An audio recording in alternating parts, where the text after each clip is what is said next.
Hello and welcome to my presentation on concept application, assignment number 2, where I chose to look at German culture.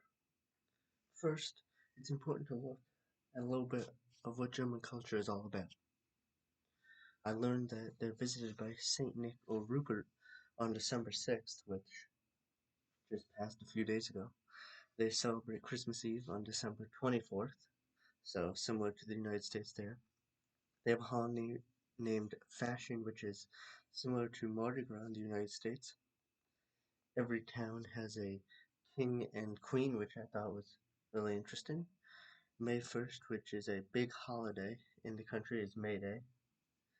And for school kids, they go to what's considered normal school until 8th grade, and then they have the choice to either attend high school or go to a trade school and then start up their career after that. Now, for my intercultural interaction, I decided to meet with my grandmother to learn a little bit more about her story and her culture.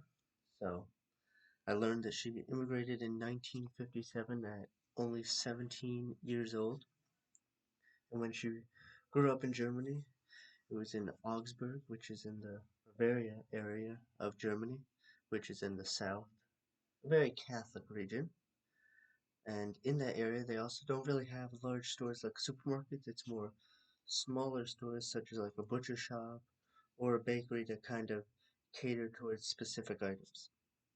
They also went to school from 8 a.m. to 4 p.m., so an 8-hour school day, similar to a work day for many people.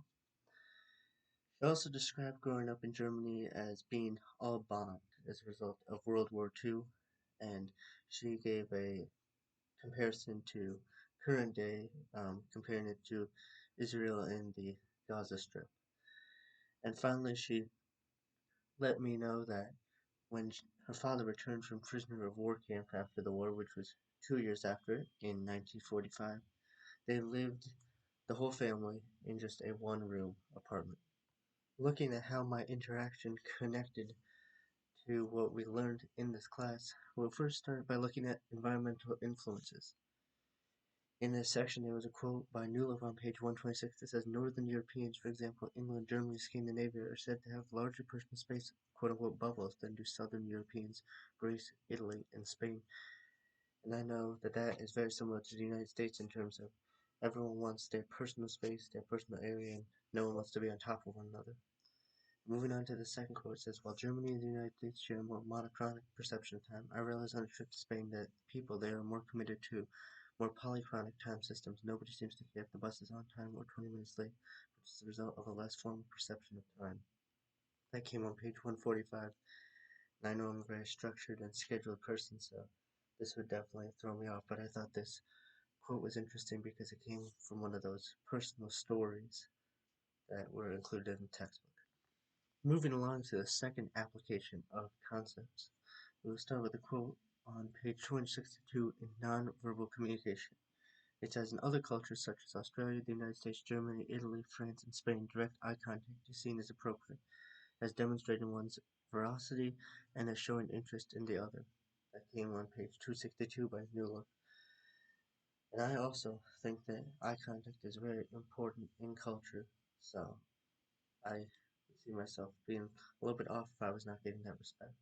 Moving along to verbal communication, it says the direct style is preferred in cultures such as the United States, England, Australia, Germany, and Israel, among others. And I would agree that people like to be direct with one another in our culture. And finally, a quote from Intercultural Communication. It says, Germany is the leading exporter of machinery, vehicles, chemicals, and household equipment. Germany benefits from a highly skilled labor force, but like its Western European neighbors, faces significant demographic challenges to long-term sustained growth. Low fertility rates and increased immigration are moving the country's social welfare system and necessitating structural reforms. That came on page 375, and I thought that was an interesting quote to look at. Here is the resource that I used for this assignment, which was the textbook. Thank you for watching.